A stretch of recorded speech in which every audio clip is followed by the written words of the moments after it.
Ủa, thốt mà nó có này nè, có mà. Vào cái đấy. Nó bằng 21 ạ. Lấp em.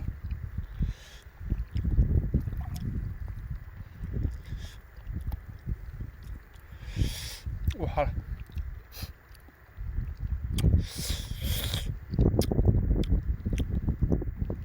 Thơm á. Wow.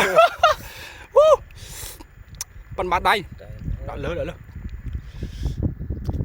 21 mũi tên, 21 nhá. Gặp bắn. À này mũi tên.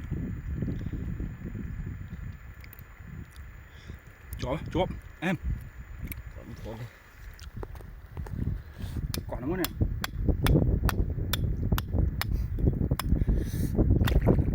Yo. Wow, này phần này nè. Wow. Bọt xây mà. Nè, pi bật khóp thế ạ. Chút chút vậy.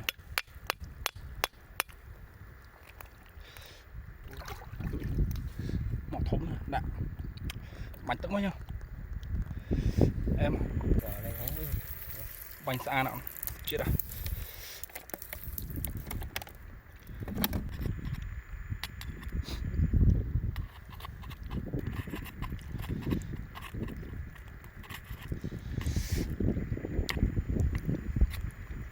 Em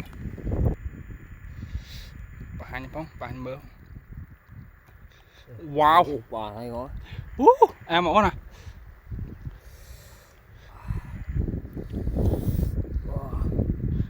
Wow